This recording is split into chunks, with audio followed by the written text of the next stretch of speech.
Uh, and let's see.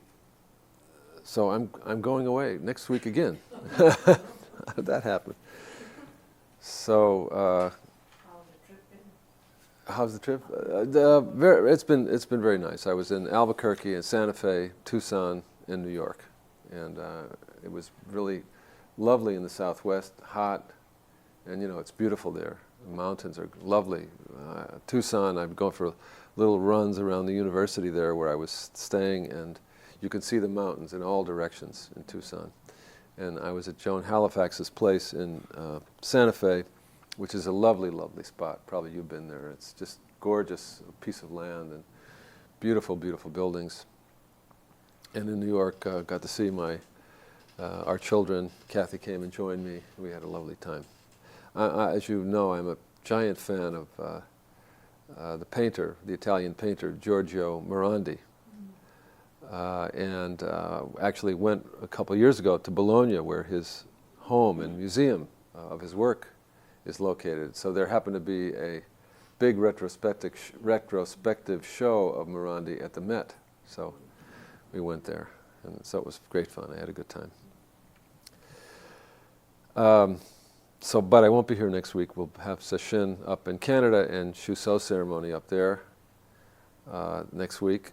And I will come back for the following week, November 26th. It's the Wednesday before the holiday on Thursday, but we'll meet that night. And I understand if many of you can't come because of the holiday, but I will be here, and we'll finish up last words on the DiamondSutra then. And the following week, December 3rd, we'll continue for 3 weeks on the poetry of Philip Whalen. Anybody who wants to, we're very excited, continue to be excited about the collected works of Philip Whalen, a gigantic fat book around this big that you can buy from Wesleyan University Press. But we'll make Xerox copies of some of the poems for those of you who don't have the book.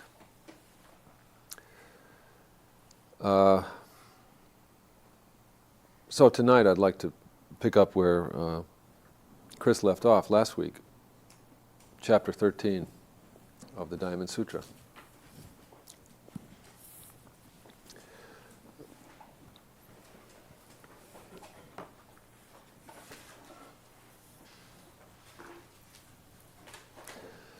Before I start reading the text and commenting a little bit, any leftover thoughts from last time? Anybody wants to share? To start?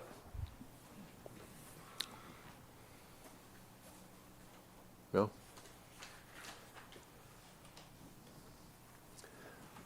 Okay, I'll go on. In chapter 13, we hear the name of the sutra. Subhuti says, what's the name of this teaching? And the Buddha answers. And the thing that's interesting about this is that it's a convention of Buddhist religious texts that at the end of the sutra, the whole thing is taught, and at the very end, somebody says, what's the name of this sutra? And then the Buddha says, the name of this sutra says what it is, and then usually that's the end. But here it comes just about in the middle. So that raises two questions. First of all, why would sutras end with the name? Why don't they give the name in the beginning? Why at the end? And secondly, how come this sutra doesn't work that way? So I guess that one possible reason why the name comes at the end of the sutra is that we don't really name something until we've explored it and understood it. If we name it first, we think that by the name we've now understood it and explored it, and we can safely forget about that. Maybe we have to earn a name through exploration and understanding.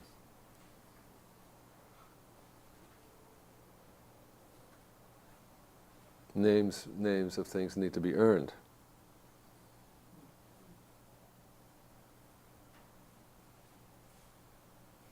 Names come after encounter, after exploration, not before.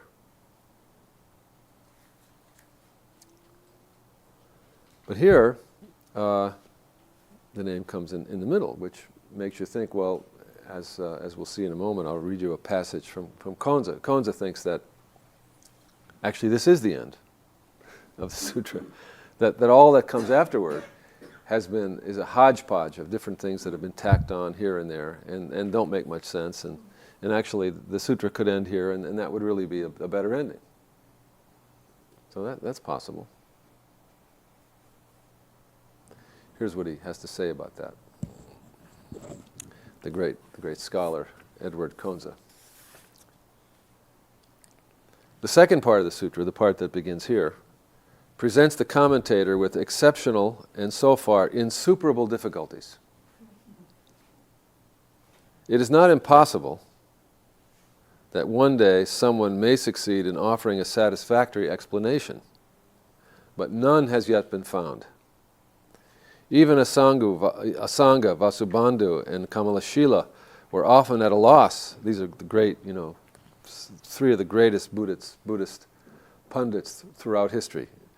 They were often at a loss to account for the logical sequence behind the argument, and their comments are apt to be unconvincing, labored, and over-ingenious.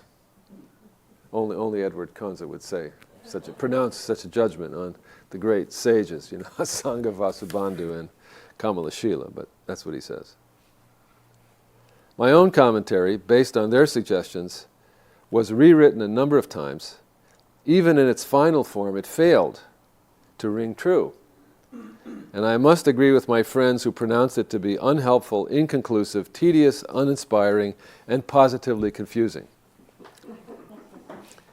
Far from adding to the understanding of the sutra's spiritual message, this part of the commentary actually obscures it, though it might have some value for philologists concerned with the construction of the Sanskrit sentences. Our bewilderments are perhaps due to invincible obtuseness. It is equally possible that they derive from the state of the text, which has been transmitted to us. Far from representing a coherent whole, the second part of the Diamond Sutra may very well be no more than a chance medley of stray sayings. Scholars who are familiar with the conditions of literary composition in Buddhist India and who have considered the frequent repetitions and violent transitions in this part of the sutra are inclined to believe that reciters at various times added a passage here or there, and that, what is more, the scribes at one time misplaced some of the palm leaves and also added glosses from the margin into the text.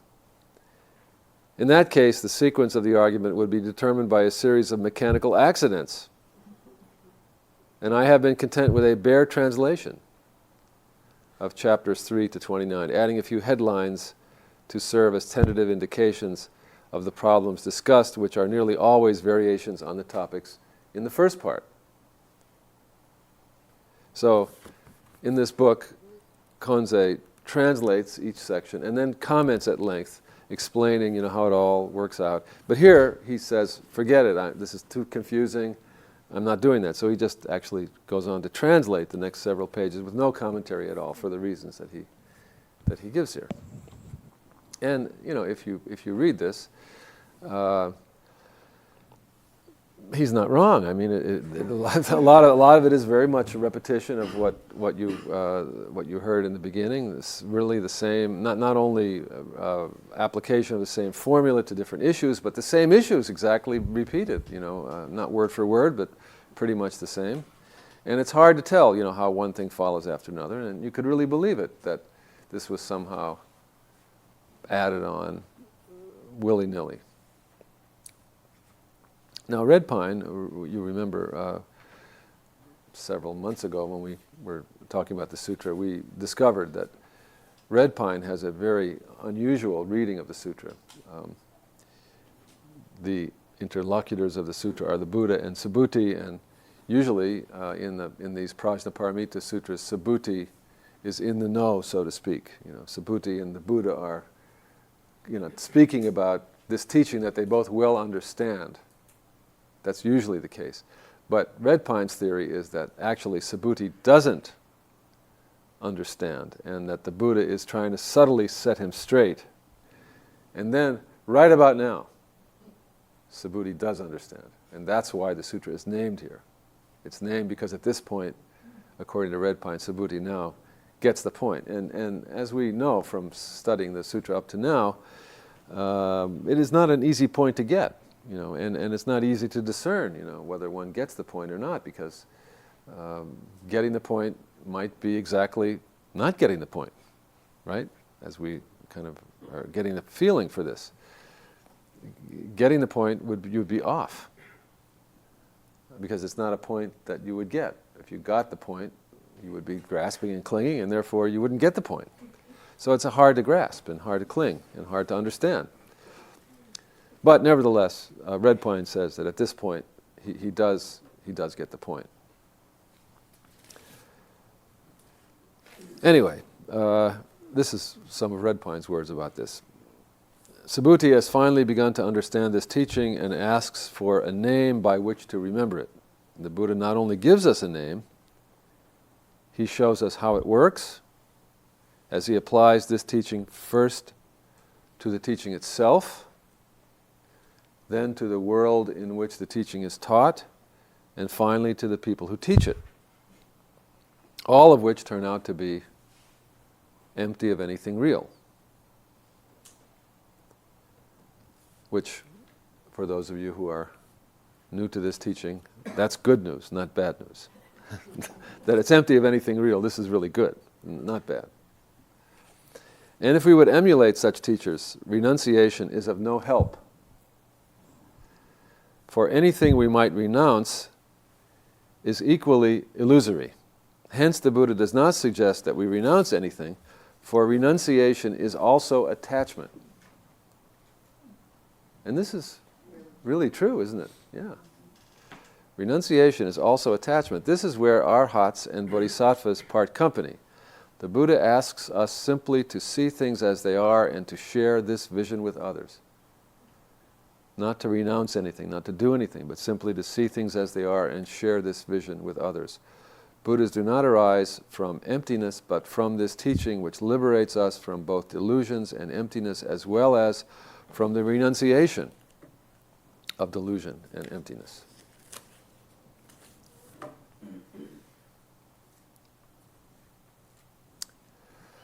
So, we were talking about this last time we discussed the DiamondSutra. The path of the Arhat, the earlier Buddhist path, which we also study and which we also take as our own, is a path of renunciation. We feel, our own pain, and we know there's something to be done. There is something to let go of, so we let go. We renounce. But then, maybe we get attached to that brilliant sacrifice that we've made, to our renunciation and to our sense of identity with the renunciation, to our holiness, to our difference from others who have not yet done this great thing that we have done, which is renounced clinging and self and so on and so forth. So in the bodhisattva path now, by contrast, the path of emptiness and compassion, we don't have here the imperative to take a moral action, which is to renounce self, the world, and so on. Rather than the compunction to take a moral action, we have an ontological commitment. A commitment to seeing that things are empty of anything that could be held on to. So that there's radically, we understand, there is nothing to renounce. And there's nobody to renounce anything. So even if we do renounce something, we know it's not an actual renunciation. So that we're liberated from renunciation, and we're liberated from the sense of our difference from others. we're fully identified with others as non-others. And so, without any others, naturally, just living is an act of compassion. In other words, there's nothing but love and compassion, because we have realized that there really is non-difference, and so we love the world and others as we love ourselves, just in the same way. I mean, it's not even, it doesn't even make sense to say such things. It's just that it is love. Life is, by its nature,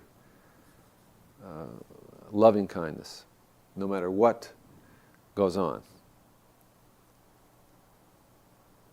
And the wonderful phrase in the koan, in Zen, speaking of compassion, it's as natural as reaching behind in the night for your pillow.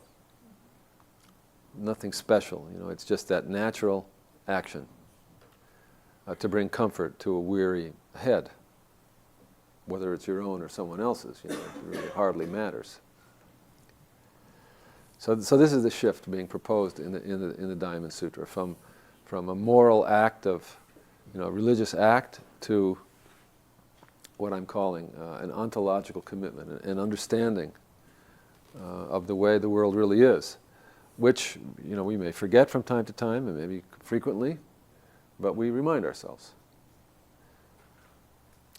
So, having said all that, let's read chapter 13. And a lot of what I'm going to do tonight is just read this to you and have you listen as much as it goes in or doesn't go in. This having been said, the Venerable Subhuti asked Bhagavan, "What is the name of this Dharma teaching and how should we remember it?" And the Buddha told the Venerable Subhuti, "The name of this Dharma teaching, Subhuti, is the perfection of wisdom. Thus should you remember it. And how so? Subhuti, what the Tathagata says is the perfection of wisdom, the Tathagata says is no perfection. Thus it is called the perfection of wisdom." Subhuti, what do you think? Is there any such Dharma spoken by the Tathagata? And Subhuti said, "No, indeed, Bhagavan, there is no such Dharma spoken by the Tathagata." The Buddha said, "Subhuti, what do you think? Are all the specks of dust in the billion world system of a universe many?" Subhuti said, "Many, Bhagavan. The specks of dust are many, Sugata." And how so? Because, Bhagavan, what the Tathagata says is a speck of dust, Bhagavan, the Tathagata says is no speck. Thus it is called a speck of dust. And what the Tathagata says is a world system, the Tathagata says is no system. Thus it is called a world system. Subhuti said, "What do you think, Subhuti? Can the Tathagata, the Arhat, the fully enlightened one, be seen by means of the 32 attributes of a perfect person?" Subhuti said, "No, indeed, Bhagavan. The Tathagata, the Arhat, the fully enlightened one, cannot be seen by means of the 32 attributes of a perfect person." And why not? Because, Bhagavan, what the Tathagata says are the 32 attributes of a perfect person.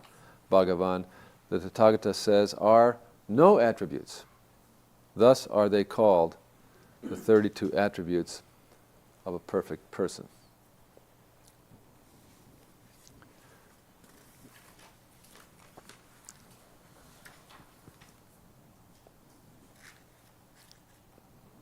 So this is the famous and strange logic of the Dharma Sutra. A dharma is a no dharma, and that is why we call it a dharma. This is, as repeated all throughout this passage. This is the main and most important logic of the Diamond Sutra. A is not A, and that is why it is called A. And since this is repeated, throughout this passage and throughout the whole sutra, obviously it's a very important point, and we need to go into it just a little bit. When you hear it, it's kind of funny almost, it seems ridiculous, Like, it just sounds like some kind of an absurd, fractured, I don't know, joke or wordplay or something like that. And I don't know, maybe the Diamond Sutra, I think probably, there are other ways of saying this. And so probably the authors of the Diamond Sutra were aware of the kind of shock value and the sort of quasi-humor of this form of expression. But I think that they're saying something that it's a very clever way, actually, in a very short form way of saying something that is very profound and very, very important about the nature of being, the nature of things that are. And it's also saying something about our human need to understand, name, and therefore speak about what is. So this is what the Diamond Sutra is getting at. It's saying something about the nature of being itself, and it's saying something about the nature of our need to understand being in order to be human.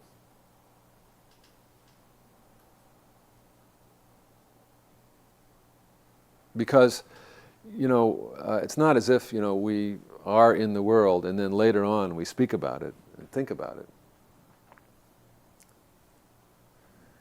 Our being in the world requires, from the beginning, our thinking about it and speaking about it. There is no being for us in the world without our thinking about it and speaking about it. We don't see anything unless we think about it, make it into something.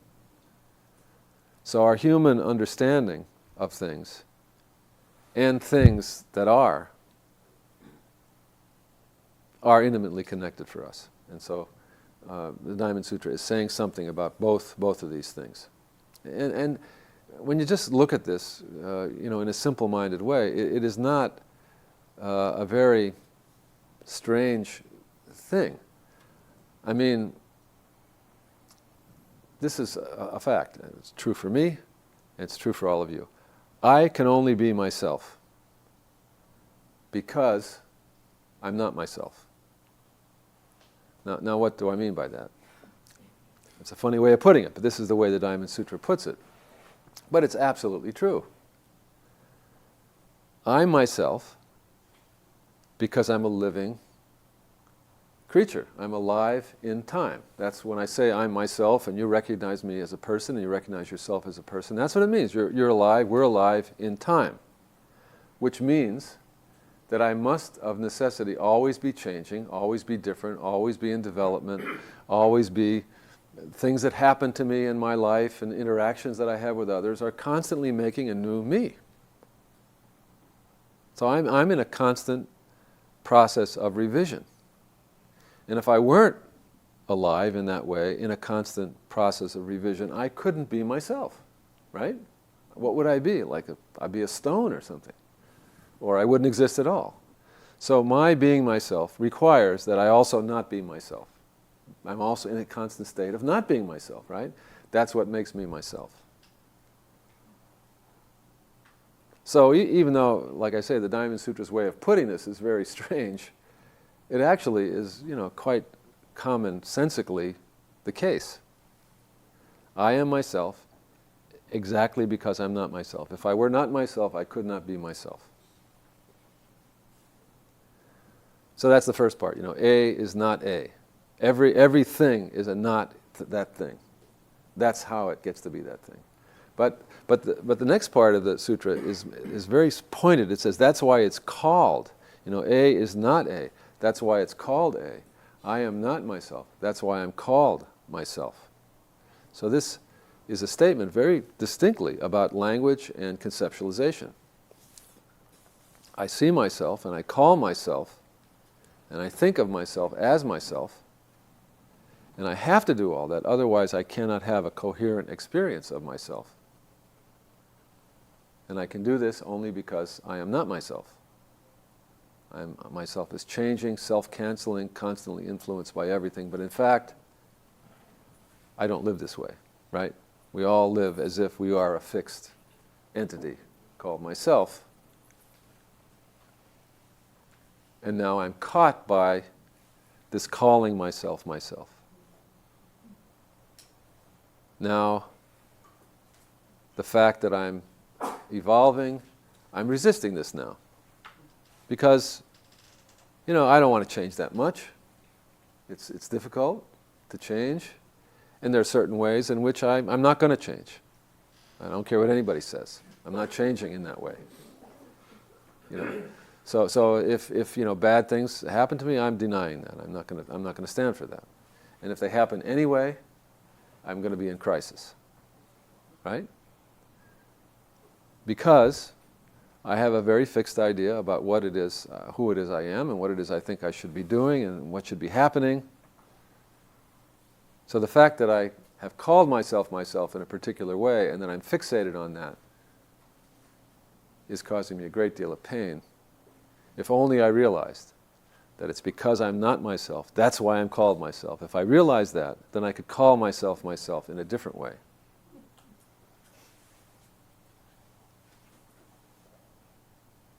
What the sutra is saying to us, in effect, is understand the names, the things, the language of self and other, dharma, world, and so on. Understand these things. We have to have these things in order to live coherently in the world. But understand these things differently now, please. Understand that names don't refer to fixed things, but rather they are floating markers within the flux of a fluid, ongoing experience that no one is in control of, and that's what makes it so beautiful. And so, hold everything as lightly as possible, as openly as possible. Don't look at the names and the words and what you think they stand for. Remember the spaces between the words, the spaces between the letters, and open up the way that you hold your world. So this is a very important teaching, and it's not so wacky or strange. Although the DiamondSutra, I think, takes a certain delight in expressing it in this kind of semi-wacky and strange manner. But it's a very arresting thing, it makes you kind of sit up and take notice. And the very fact that it sort of strikes at the heart of our binary logic is probably a pretty skillful expression. By the way, the 32 marks that are discussed here are 32 marks of by which you can tell a Buddha from other sorts of people. And you see these marks in the statues, a lot of the statues of the Buddha. I didn't look this up, but because I forget all of them, but Red Pine lists a number of them. He also doesn't list all of them, but he lists a number of them. I thought you'd want to know. In case you run into somebody with these marks, you'll know who you're talking to. And here they are. This person has wheels and little signs that have unfortunately been used by Hitler, swastikas, but they originally were Buddhist signs. These swastikas and little wheels are tattooed on the bottoms of their feet. Also, they have webbed fingers and toes. Did you know this? Yeah. So Buddhas are sort of semi-sea creatures, I guess. This would be delightful to my wife, who thinks that all the best creatures on the planet are sea creatures. They have arms that extend below their knees, and they also have, and this is really something, a retractable penis. That's what it says. But Red Pine hastens to assure us that I assume, he says, the clitoris would also qualify as an example of this. They are golden-hued skin. They don't have 32 teeth, they have 40 teeth. They always have deep blue eyes, a white curl between the two eyebrows, this sort of right in here. dark curly hair, a soft protuberance at the top of the head, a bump up here, a pure resonant voice. And he doesn't say this here, but I remember tongue that sticks out and can touch the nose. Yeah, and he also doesn't say this here for some reason. Another one is big earlobes. You see Buddhists depicted usually with quite long earlobes. And then quoting the Lankavatara Sutra, the 32 attributes are most wondrous and extraordinary. Such a body is as dazzling as aquamarine. And such attributes are not the result of love or desire. So, you can only imagine that, I mean, it's strange, you know, where these 32 marks come from and what they mean, but you can only imagine that people must have seen such beings in trance states. You know, that they must have, in practicing visualizations and trances, they must have seen creatures like this appear before them. They must have seen the Buddhas coming and talking to them, looking like this. Because you couldn't make stuff like this up, you know, somehow. It's real.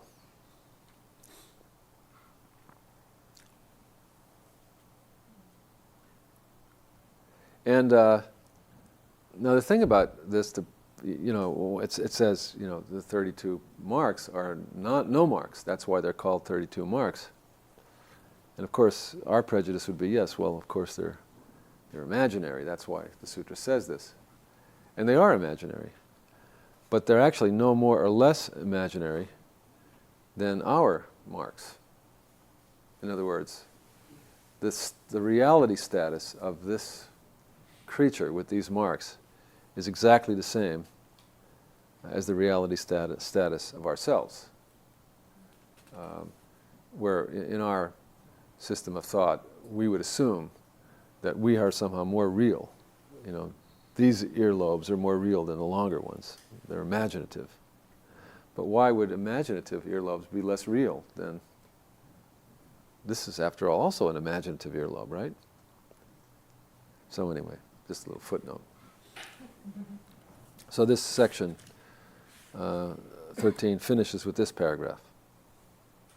The Buddha said, furthermore, Subhuti,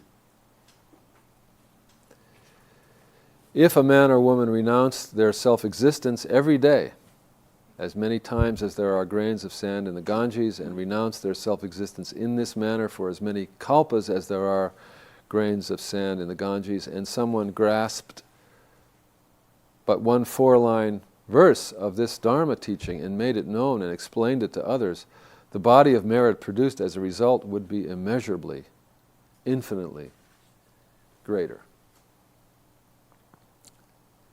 So before this, the sutra had been comparing, you know, what's a greater benefit? What's a greater meritorious? What's more meritorious? Giving lavish things all over the place, or reciting one verse of this sutra? And the conclusion is always, it's much more meritorious to recite one verse of this sutra. And here, instead of giving lavish gifts and giving benefit to others, it now takes on this question of renouncing, giving up one's own self.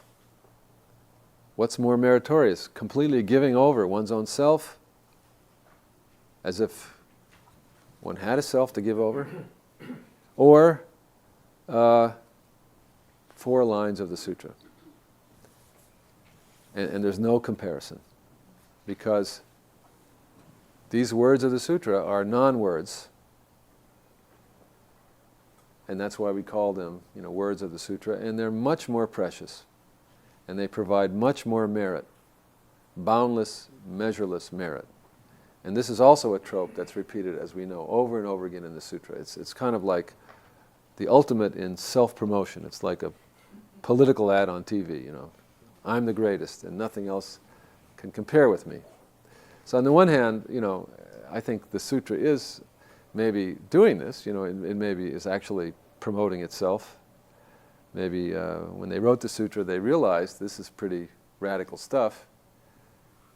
We better convince people, you know, that this is really good. Otherwise, they're going to think it's nonsense. So we better build ourselves up. So maybe there is a polemical, really an outrageous polemic, really, for the benefit of the sutra. But in another sense, there's some profound meaning here. What's the most precious thing in the world, it's saying? The most precious thing is not giving anything or renouncing anything or doing all these great meritorious things. The most precious thing is the sharing with others of this teaching, which is what the words are. The words are the means by which we share this teaching. And it isn't even the teaching per se, because, literally speaking, there is nothing to the teaching, as we've just learned. What's the most precious thing is the sharing itself. The sharing of one another in appreciation of this sense of reality. So what are we sharing? Nothing, really. And nothing is the one thing that actually is boundless and limitless. You can't ever exhaust nothing. In the sense, as the sutra is telling us, that everything in this world actually is basically nothing, that's the basis of everything, is this boundless nothingness, this emptiness, free of limitations, free of weight and substance, free of suffering and pain, free of difficulty. Things actually are that. To share that sense of reality is the most precious thing there is. And that begins to sound right somehow, Because if I give you a gift and you're dissatisfied and you're crabby about it, it's not that good a gift, If I renounce myself and I'm proud of it, and I'm in your face about it, that's not such a great thing either. But if I share this boundless freedom, then even if you are without anything and in need of a great many things and in a lot of pain, you can find a great relief when you recognize that behind everything that we ever thought we had, we never had it to begin with, because there was nothing behind it. And we ourselves are that way. And so everything is freely given, it freely flows, and there's no suffering, there's no limitation. And it sounds like, as I understood your conversation last week, this is exactly what you discussed. Last week, this is what Chris asked you to discuss, to see how you feel about knowing that this is behind our problems in the world today. The economic problems, which are very severe, but behind them is just this teaching. So that fundamentally, we may have various practical things we have to take care of and so on and so forth, but fundamentally, we can be happy and not worried.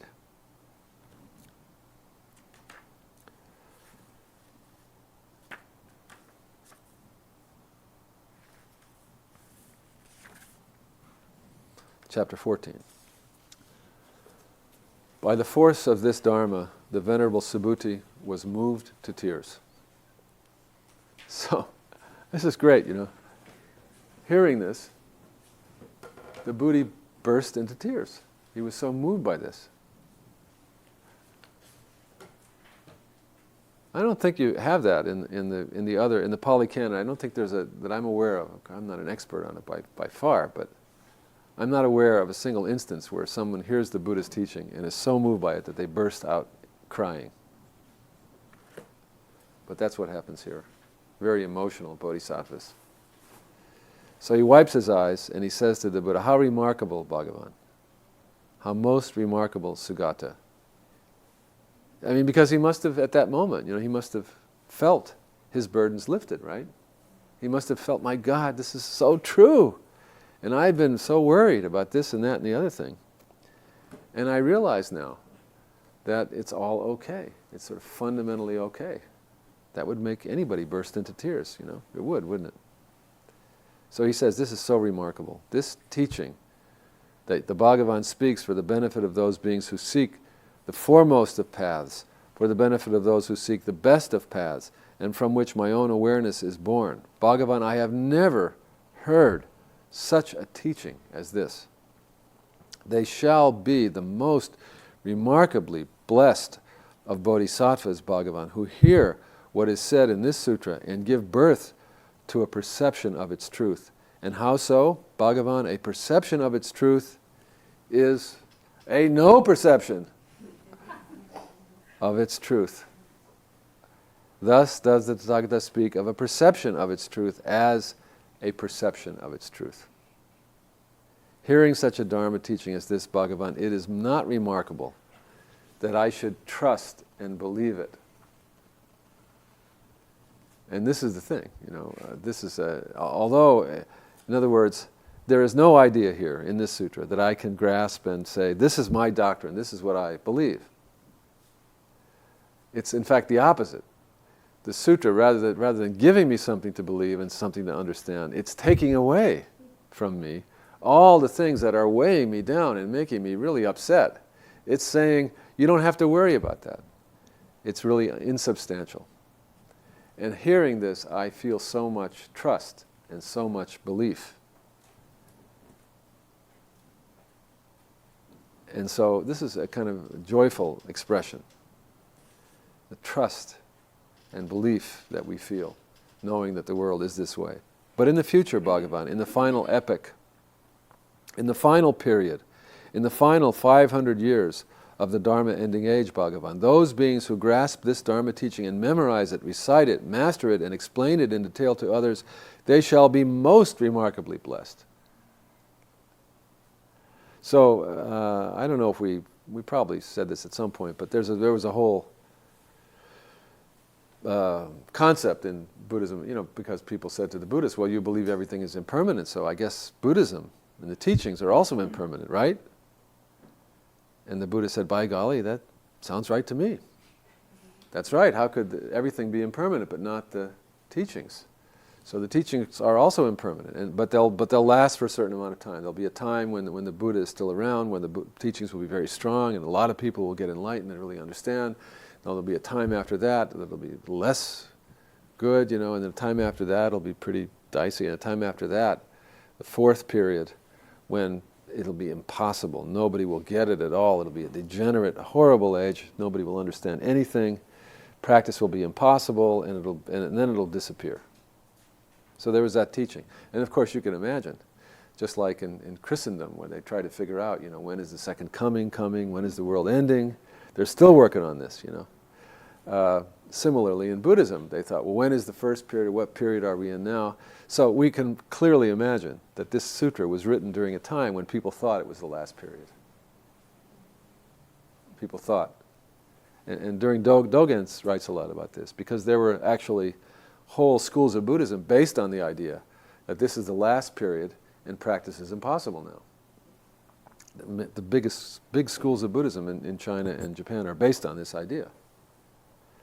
So here it's saying, Subhuti's saying, if while you, Buddha, are walking around and I hear this from you and I believe it, I have so much joy now. But how much greater, you see, will be the joy of those people in this dark time when they hear this and believe it. It'll be even better for them. Exactly because it's a dark time. They'll appreciate it even more. They'll be most remarkably blessed. Moreover, Bhagavan, they shall not create the perception of a self, nor shall they create the perception of a being, the perception of a life, or the perception of a soul. They shall create neither a perception nor no perception. And why not? Bhagavan, the perception of a self is no perception, and the perception of a being, a life, or a soul is also no perception. And why not? Because Buddhas and Bhagavans are free of all perceptions.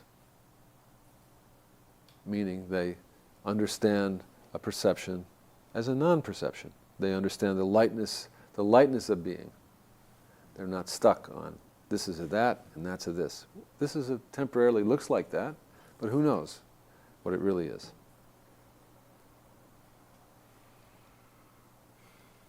So the Buddha said to Subhuti, so it is, Subhuti, so it is. Those beings shall be most remarkably blessed who are not alarmed and not frightened and not distressed by what they hear in this sutra, which tells you that people were upset when they heard this sutra. It is a little upsetting to hear, this somebody coming and saying, "You are not yourself. That is why you're yourself."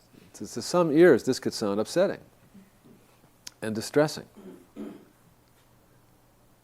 So they will be blessed who hear this, understand it, and are not distressed by it. And how so, Subhuti? What the Tathagata proclaims as the best of perfections is in truth no perfection. Moreover, Subhuti, what the Tathagata proclaims as the best of perfections is also proclaimed by countless Buddhas and Bhagavans. Thus it is called the best of perfections. So too, Subhuti, is the Tathagata's perfection of forbearance no perfection. And remember that although this sutra is always talking about the perfection of wisdom, and it's talking about the empty nature of phenomena, that's what it means when it says perception is no perception, means perception is empty. A dharma is no dharma, means the dharma is empty, like the Heart Sutra, no eyes, no ears. It doesn't mean no eyes, no ears. It means eyes, ears, etc. are empty. So wisdom, prajna paramita, is the wisdom that cognizes, that understands the empty nature of things. But this wisdom of perfection of wisdom is one of the 6 perfections. So it's the most important of the 6 because when you understand the empty nature of things, then your practice of giving, ethical conduct, patience, energy, and meditation are radically transformed by this understanding. But every now and then, so what's being said here about wisdom applies to all the rest. In the beginning of the sutra, remember, it talked about the practice of giving. It talked about how do we give when we know that the gift, the giver, and the recipient are all empty. Now here it brings up the practice of forbearance, or patience, which is also one of the paramitas, 6 paramitas. And it is usually the antidote to anger. So too, Subhuti, is the Tathagata's perfection of forbearance no perfection, in other words, empty. And how so, Subhuti? When King Kalinga cut off my limbs, my ears and my nose, and my flesh, which is a story of one of the Buddha's many past lives, not in the present life of the Buddha, but one time in a past life, and I don't remember the story, but somehow or other, the Buddha ran afoul of King Kalinga, who decided to punish him by hacking off all of his limbs and his nose and his head and everything else. A very gruesome, horrible thing, although the Jataka tales are full of these gruesome, horrible things. Somehow or other, like the grim fairy tales, they thought would be cheery for the children to read about the Buddha in the guise of a rabbit being eaten by a hunter and so on and so forth. Anyway, when that happened, I had neither a perception nor no perception. And why not?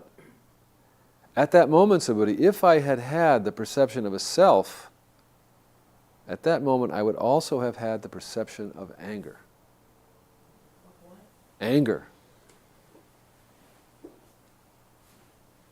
So now we're beginning to see something important here, that I have anger, envy, greed, despair, the whole range of afflictive emotions that can make my life so miserable, especially when it happens. All these afflictive emotions are exactly addictive. When they become part of our mental stream and our heart stream, they have a way of inspiring us to grab a hold of them. And we all know when we get in a rotten mood, it seems to go on, and it seems to feed on itself. So he's saying here that all those addictive mental states which cause so much unhappiness are based on the perception of a self. I'm over here, I wanted this, that happened, that's against me, this sucks, this is terrible, I'm really angry, I'm upset, this is awful, and I'm ranting and raving. If I didn't have that in the first place, I would save all that trouble. So it's not necessary for me to organize the world to suit myself, as if such a thing were possible. All I have to do is see the nature of things, and all that trouble is behind me. So, the rest of the sutra, sounds very philosophical in a way, like who cares, perception, non-perception, but now all of a sudden it's not philosophical, it's very psychological, and we can well understand the virtue of this point of view now. I mean, of course, it would be better not to be hacked up limb from limb, but if we are going to be hacked up limb from limb, wouldn't it be nice, this is a little extreme case, of course, but wouldn't it be nice if we could have some serenity in our misery? If we have to be miserable, could we have some peace and some serenity in the middle of it? And we can, he's saying, if we really appreciate this teaching. Or if I had the perception of a being, the perception of a life, or the perception of a soul, at that moment I would have had the perception of anger. And how so, Subhuti? I recall the 500 lifetimes I was the mendicant Kshanti, and during that time I had no perception of a self, nor did I have the perception of a being, the perception of a life, or the perception of a soul. And presumably during that lifetime the Buddha was very, very peaceful and serene.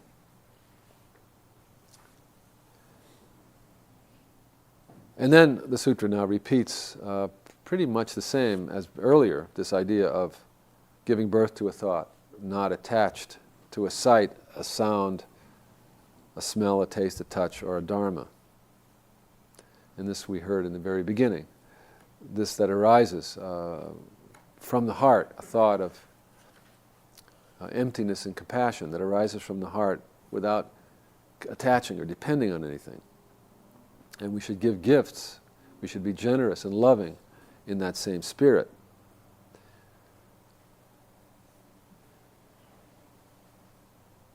And then it says, what the Tathagata says is true, and is as he says it is, and is not other than as he says it is. What the Tathagata says is not false. Moreover, Subhuti, in the Dharma realized, taught, and reflected on by the Tathagata, there is nothing true and nothing false. So this is a little strange, We have this great expression, this is true. And also the Heart Sutra says this too, right? It's true and not false. So it's kind of funny. And clearly here, when you think about it, true and false are dependent on each other, right? It's a binary opposites. If I have something that's true, I must also admit the existence of something false. Otherwise, how could I have something true? It's true because it's not false. Therefore, there must be something false. So here, when it insists that what the Buddha is saying is true, and then it says there's nothing true or false about it, it's telling us that truth now is being spoken of. The word truth here is a different concept from the ordinary. I mean, when you think about it, truth is really quite an oppressor, It forces us to, be non-false all the time. To be running away from the false, going to the true. And then if we should stray from one step away from the truth, then we're going to smash us down. What's the matter with you? That's false. Get back to the truth. Confined in the narrow truth. It's awful. So here's a truth that is not bound by what's true or what's false. So what would that be? I think it's like what the sutra said earlier. I trust it. Do I know it's true? Maybe, maybe not. Is it false? Maybe, maybe not. Doesn't matter though. I know that I trust it. I know I can rely on it within myself.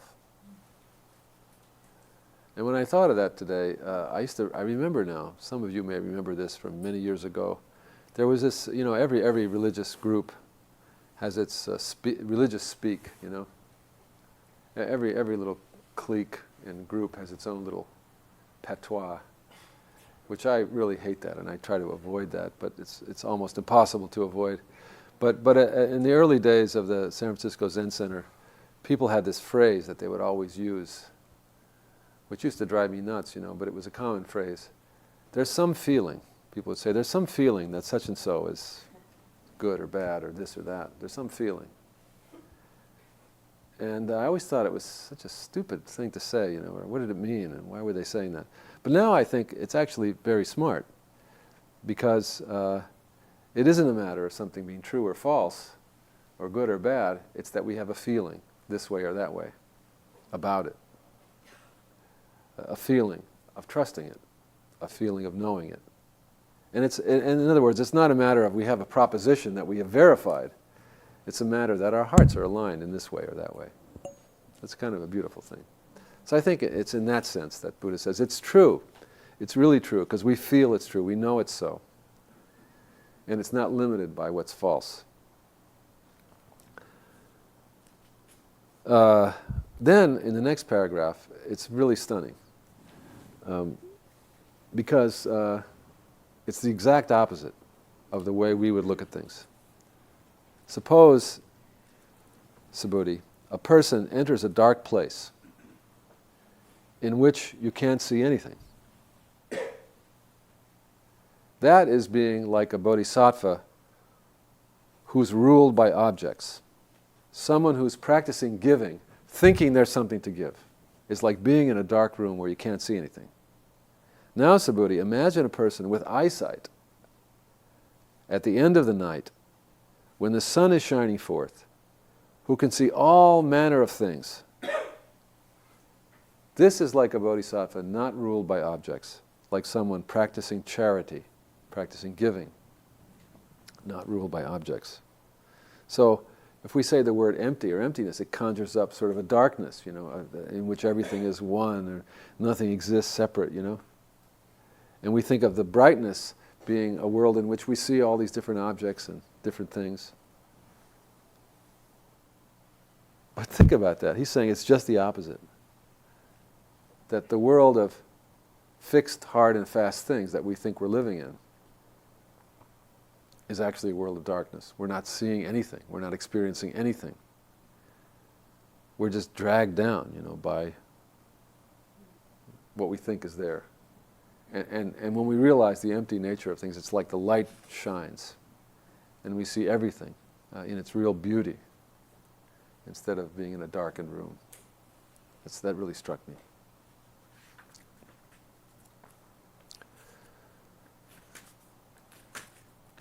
Onward. One more maybe, huh? Okay, you're good for one more? Yeah. Okay. That's good. You're all right? Yeah. I want to leave enough time for some conversation.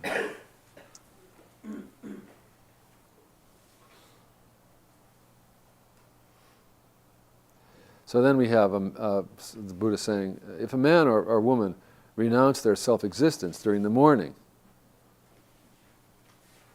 as many times as there are grains of sand in the Ganges, and also the same at midday and in the afternoon. And they did this all these times, many times a day, for millions and thousands of millions and trillions of kalpas. And someone, on the other hand, heard this teaching and did not reject it. The body of merit of that person would be much greater than the first person. And it would be even better if they wrote it down, if they memorized it, if they understood it, and they explained it to others. This teaching, the Buddha goes on to say, is incomparable and inconceivable for the benefit of beings who set forth on the foremost of paths. For if someone grasps, memorizes, recites, and masters this teaching and explains it in detail to others, now it repeats something that we were so moved by, or at least I was moved by it when we heard it earlier. If they do this, the Tathagata will know them, the Buddha will know them, and the Buddha will see them and the Buddha will be aware of them.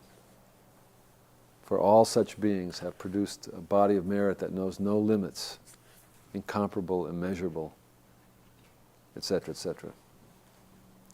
So if you recall, when we read that passage earlier about the equating holding this teaching and being with this teaching as being seen and heard and held in awareness by the Buddha, that we remarked then what a lovely sense of connection and intimacy.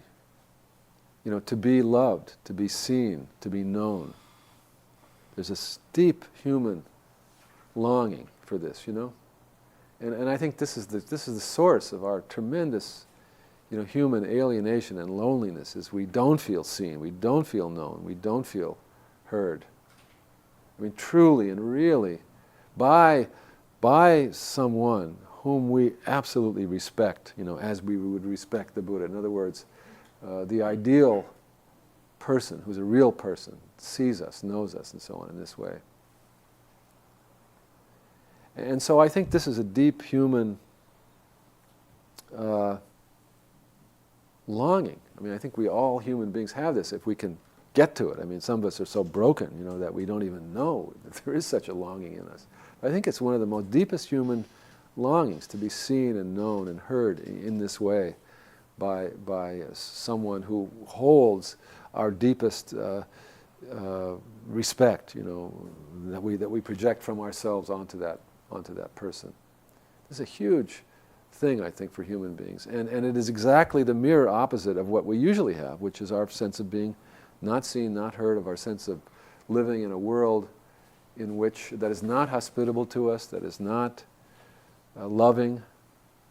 You know, I mean, I think we're all wounded, you know, I think, because we all know when we're children, right, that the world, we know the world should be, right? We understand the world is supposed to be a benign, wonderful place, and it's shocking, you know, to realize that it's not the case. And we're deeply wounded by this, and we have within us this sense that the world is that way, could be that way. It's in our hearts. We know this is a reality for us. So this teaching, it says, will, if we really can embrace and hold this teaching, we will feel that sense of life that we know is real and we know is there for us.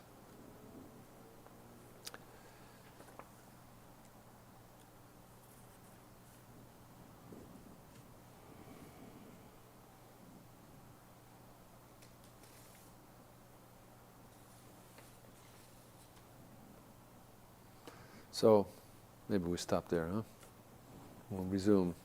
Chris will resume there next time. Because I wanted us to have time to talk together about this. And so let's do that. Let's spread out a little bit, use the back part of the room, and everybody get a couple of partners, okay? Let's have groups of 3.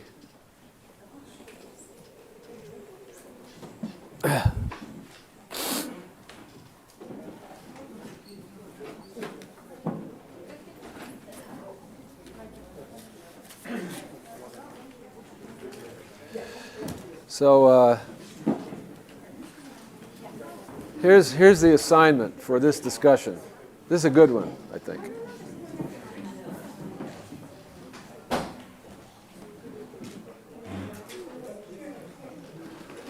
What we're going to do is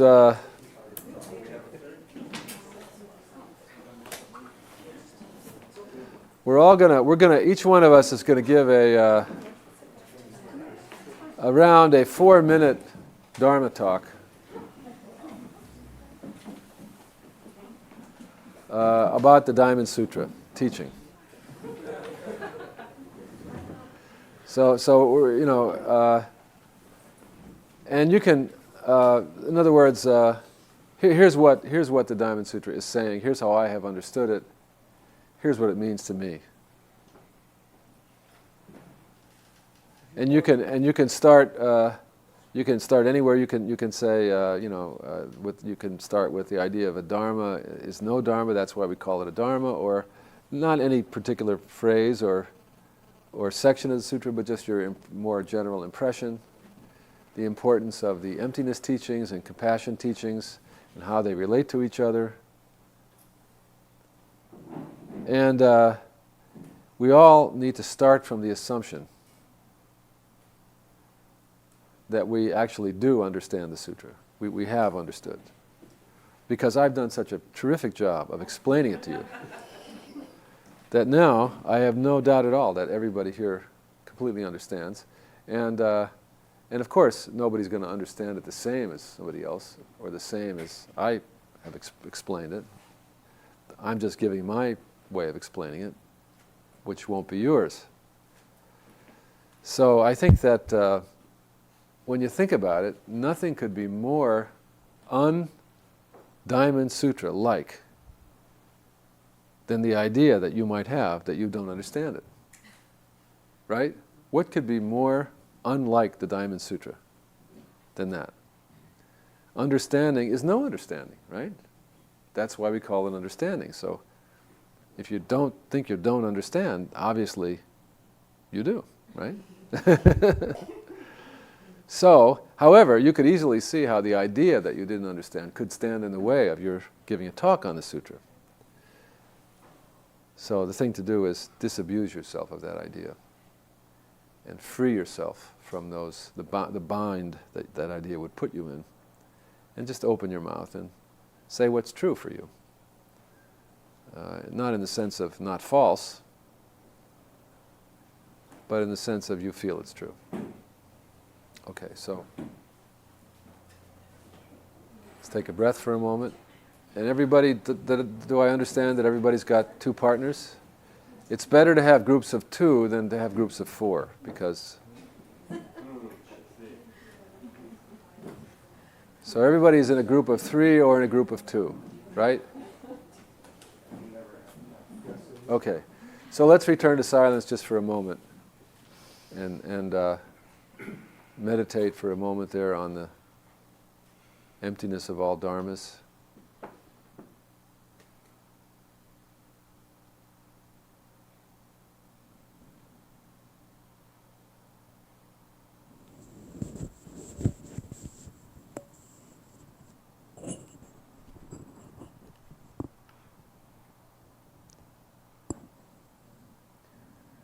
And go ahead and begin with the first speaker.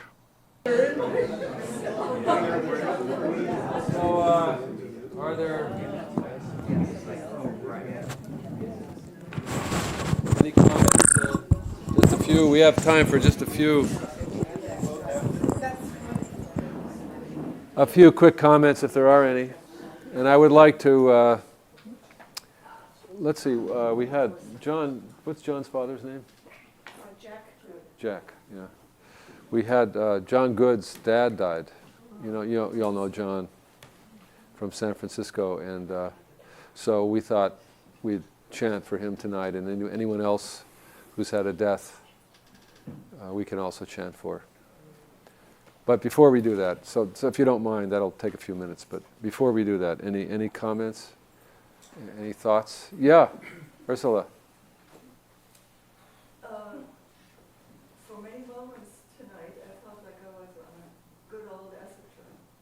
Oh. I was envisioning it's earlobes, yeah, but not Earlobes, yeah.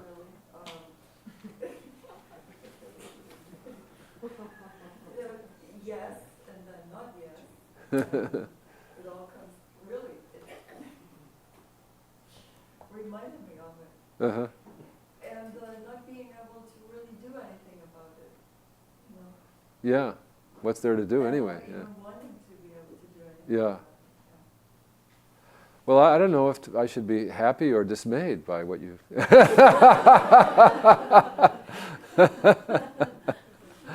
But that's wonderful, I guess. Yeah,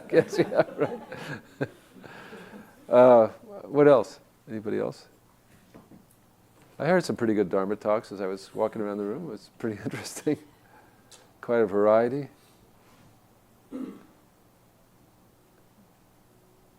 No? Okay. Well, let's chant for Jack Good, and we'll do what we usually do. I'll chant the dedication, put Jack's name in it, and then leave some space for anybody who wants to add a name. Okay.